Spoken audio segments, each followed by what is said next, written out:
Hey everyone, how are you doing today? I hope you're having an absolutely wonderful day. I am both really looking forward to this video and I'm nervous about this video. Today I'm going to be trying to decide if I could only keep 5 palettes in my collection currently. Which palettes would those be? Let's be honest, this is probably going to turn into a battle of the neutral palettes. You guys know my preferences there. Anyway, this should be interesting. Anyway, so I'm going to try and keep this little intro short. I have a feeling I'm talking for a long time about makeup here shortly, but my tea of the day is where did I set it? Here it is. I couldn't remember what it's called. So this is a sample from Davidson's Organic. This is the Mao Jian Jasmine Tea. This isn't my favorite jasmine tea. I got really excited when I saw they sent me jasmine, but I feel like this one is pretty muted in flavor. It doesn't have as intense of jasmine as I prefer. I do not, however, find it soapy, which is always kind of gross, and so that's a plus in its favor. And it's easy to drink. It just doesn't have a level of intensity of flavor that I like. Before I get started, I have to tell you, bonus points for you if you can get the reference on my shirt. The tea, Earl Grey, hot. Let me know down in the comments if you instantly get the joke or the reference. Anyway, I'm gonna flip the camera around and let's talk about palettes. Okay, so this is my little bin of palettes. I do have some over here that I just wanted to show you real quick. I don't really count them as like part of this video because I use them as like decoration. I have them up on the wall. This one, the Cocoa Pebbles palette from Revolution, I did buy and I have used before. I do enjoy the color story. I think it's really easy to use, but you know, like again, I use it on a shelf as a decoration. So I'm not really going to be counting it in this video. Same with these. These were both gifts from a friend. She knows I'm obsessed with my hot noodle cups, which looks like I had eyeshadow on my finger right there, which was why this is stained.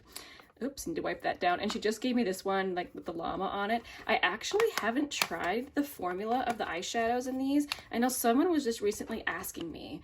I was like, you know what? I don't know. Oh, hello. So I think that will have to be a goal where I had to try these out. So that was the hot noodles one and then the llama one. There we go. Hard time opening it. Whoops. Very pretty. I'm just gonna put those back on the shelf that I had them on. Okay, I also have a little stack over here. These were all the palettes that were on my vanity. So let's talk about these first. I have the Naked 3, the mini from Urban Decay. I really enjoy using this, but I do find that I tend to get like the same look every time when using this palette. I'm not positive that I would choose this out of all of the palettes that I have if I could only keep 5. This would be one I would fight to keep. I would not want to declutter it. Well, honestly, all of these I like. Like, I don't keep palettes that I don't like. That, you know, that's just the way it is. So I would want to keep all of these, but I think if I could only keep 5, I don't think I would keep this one. Same with this one, the Cargo Cosmetics Tokyo in Bloom palette. I really enjoy this one, but I don't think it has my favorite formula out of all my eyeshadow palettes, so I probably wouldn't choose this one. Sultry, on the other hand, this is definitely in the running. I'm gonna set it aside. Oh, the more I use this palette, the more I absolutely love it. This is one of those palettes where I look at it and be like, oh yeah, I'd like that, but just using it more, man, goodness, I love this one. So I'm gonna set that aside as a contender. Same with the Divine Rose from Pat McGrath. I feel like if I was having to do this in real life, I would be like, I have to keep that just because it was so expensive, but I'm gonna try and not do that. I'm gonna try and go with like my favorite formulas and my favorite color stories, but I do, you know, really enjoy the color story of this one and the formula. So I am going to set it aside as a contender for one of the 5. Whenever I saw people in videos with Pat McGrath palettes, I was always so annoyed watching them put it back in the packaging. Like, why do you keep all that packaging? And now I know. It's just too pretty. I can't get rid of it. All right, we'll set that over here. Now, I actually have a bunch of empty palettes in here that don't have anything in them. These are all like just empty, like Sydney Grace and Shot Massé palettes, so I'm just going to set those aside. I have some Makeup Geek 9 pans. I don't have anything in these right now. And this one also is just empty, so we'll set that aside. Okay, first of all, let's start with these here. So I have this palette from Natasha Denona. I got this in my very brief stint that I was in BoxyCharm. This is the Ayana palette. I really enjoy it. especially this kind of, I don't know what you would call that, sea foamy green that leans kind of neutral. I love that shade. Look at that. It's just so, so pretty and very, very flattering on the eyes. Same with this kind of more rosy shade. Oh, love that. And I love the formula of the mattes, but I don't feel like, just looking at some of the palettes that are coming up, I don't feel like this would be one I would choose. So I'm going to set it aside. Then I have all my Kaleidos palettes, which, okay guys, talking real life, I would never get rid of these. I always describe them as like the little jewels in my collection. I love the sci-fi packaging, the whole theming, like just the whole fun aspect of these palettes. They get me, they bring me joy. I love to just look at them, but to be honest, I don't wear them all that often. This is the Futurism Pink. Oh my goodness, it is so, so fun. So if some horrible situation came up where I had to only pick 5, I guess I wouldn't choose my colorful palettes, but that really hurts my heart to say that. So I have the Astro Pink, the Lunar Lavender, the Electro Turquoise, and I also have the Flower Punk palette. Oh, I'm gonna set these over here to the side, but just know, if in a real situation, I would never get rid of these. Okay, let's start over here with some ColourPop palettes. So I have That's Taupe. I actually haven't reached for this in a really long time, but I'm gonna blame a lot of these palettes that I haven't reached for. I'm gonna blame that on my eyeshadow panning project. In order to make, ooh, it's a fuzzy here. In order to make any progress on eyeshadow panning, you kind of have to use them almost exclusively. So there's a lot in here I haven't reached for lately, but this is one that I really enjoy. So I'm gonna put this over in the possible category, possible keep. I also have Making Mauves. I have stated before how much I love the top row of mattes in this palette. I do think that I have this kind of color story sort of in other palettes that I probably would choose over this one. But I still really like this palette, but I don't think I'm going to put it in the running for top 5. Ooh, the Wild Nothing. This is another one of those palettes that like came out of nowhere and I love it more than I thought I would. I don't think I'm going to put it in the running for top 5 though. Ooh, my favorite from ColourPop, the Going Coconuts palette. This one's definitely gonna go in the running for top 5. This shade here in the middle, I know everyone talks about it, but it's for a reason. It is just absolutely glorious on the lid. Oh, it's just so pretty. I don't even know if you can fully appreciate in this lighting how great that is, but oh, it's absolutely great. And I really love the tones of the mattes in here. Every time I wear a look from this palette, I'm really, really happy with how it looks. Everything blends beautifully. I never have any issues with this palette. So I'm gonna set it to the side as a maybe. I have a couple Juvia's Place palettes. I really enjoy these. Like, I think they're really, really easy to use. I have the nudes and I have the taupes, but I don't think that they would beat out some of my other favorites. I'm gonna set those aside. Let's do some of these little mini ones here. I have a trio from Glossier, the Jute color trio. This is like the taupe one. I again haven't been reaching for this like I thought I would, but I'm gonna blame that on my eyeshadow panning project. It wouldn't make it into my top 5. I have others that I prefer, but that doesn't mean I don't like it, okay? I'm gonna set it aside. Ooh, I really enjoyed this little Viseart. I have the Petite Pro Trois palette.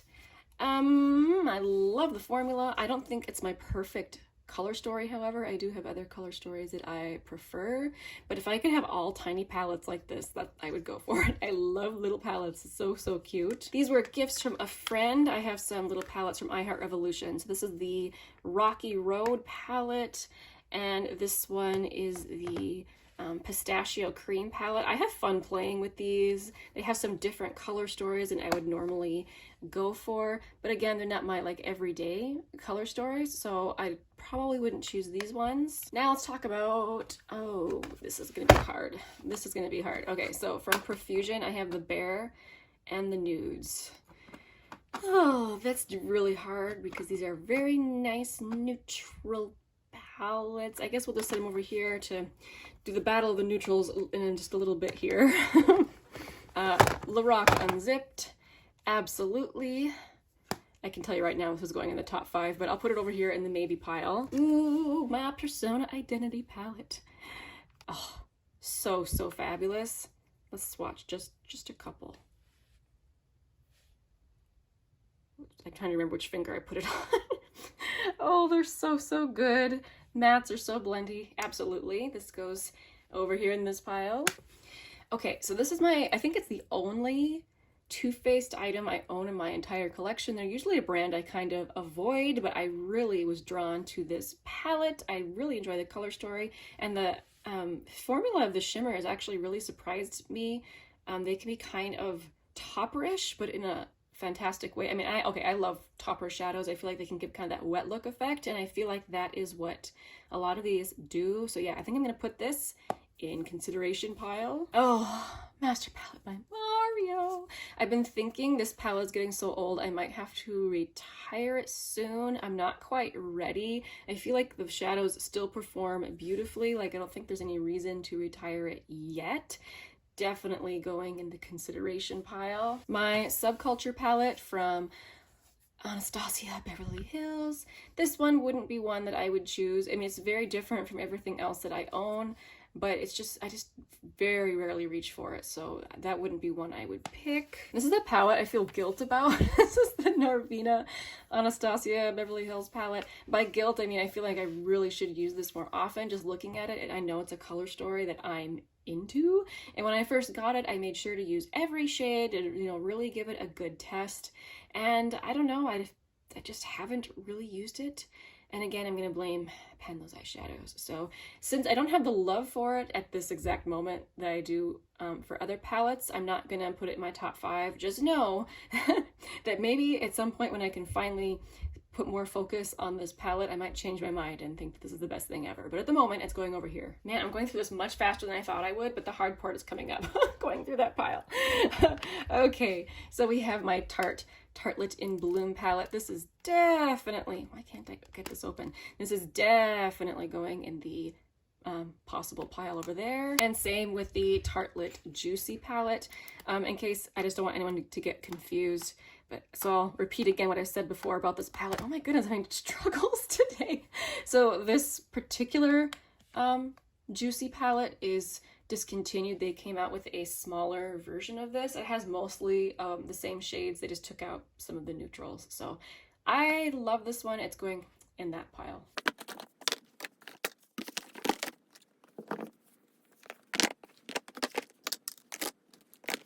Okay, I'm gonna set this aside and we'll tackle that pile over there.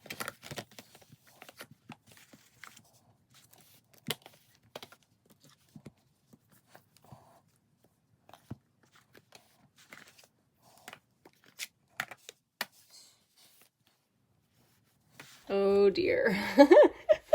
This is way more than 5. What am I gonna do? Okay, so having this all laid out here before me, I can make some immediate decisions. I would choose any of these over the Profusion palettes. I just prefer the formulas of these, so I'm gonna set these aside. Okay, now what am I gonna do?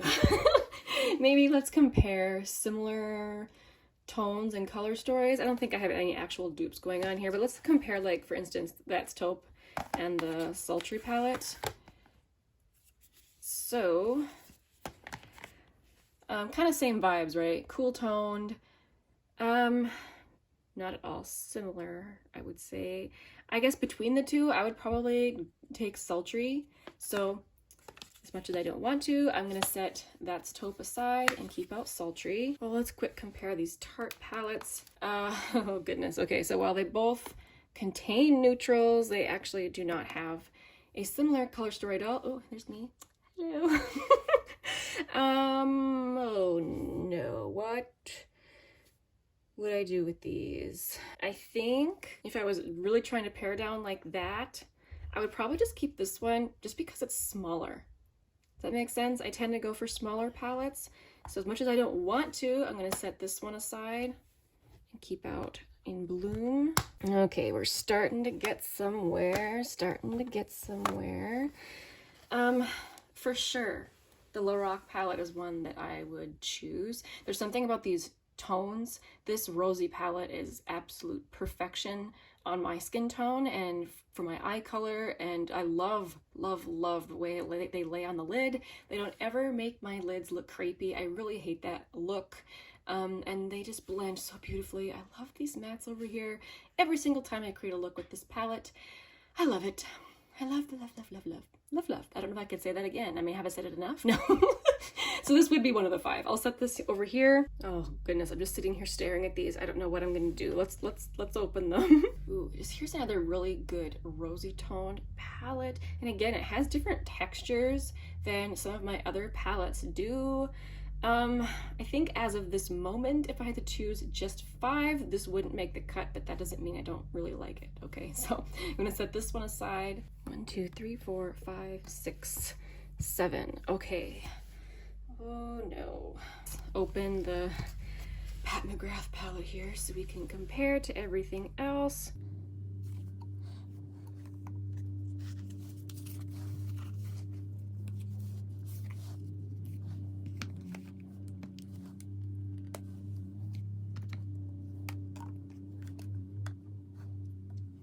Okay, so while all these palettes fit in the neutral palette realm, I really don't think there's a whole lot of similarities between these palettes. I'm trying to like narrow down if some have similar color stories, which ones I would choose. Looking at each palette, I can see favorite shades in all of, like each one has a favorite shade in it for me. So it's kind of like, oh no, what would I do?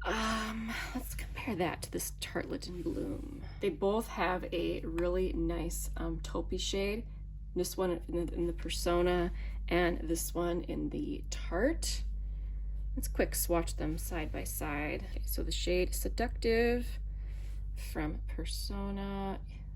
Oh, goodness. And the shade Rocker from Tarte. Oh, I really enjoy both of them. Really enjoy both. I think the Tarte one is a little bit more rosy, I guess. Between the two, I would probably pick the Persona, but that was not an easy choice. That was painful. Okay, so I think I can definitely say these two would be in the top 5. So now I need to pick which one of these I would not keep. Oh my, that's hard. That is a struggle. I would make the argument that none of these is exactly like the other. They all have very specific tones in them that I really like. So, oh no, what would I do? Okay, I can be honest, I've been sitting here for a while. I don't know what I would do in terms of color story. I really feel drawn to all of them. To make this video not super long, however, by dithering back and forth, if I had to make a choice, I would probably take out the Master Palette by Mario, not because I like it less than these, just because it's that much older. So in a real life scenario where I had to try and keep only 5, and that would be the reason why I would make that choice. So I don't know if I would necessarily say these are my 5 very favorite palettes, but as of this moment, if I had to declutter all my palettes and only keep 5, these are the 5 I would keep. That was really hard. Thank you guys so much for watching. If you had to make a choice in your collection, if you could only keep 5 palettes, I would totally be interested to know down below. Please tell me which ones you would choose. Do you think I made the right decisions? Would you have made different choices? In any case, again, thank you guys so much for watching. I will see you again in the next one. Bye!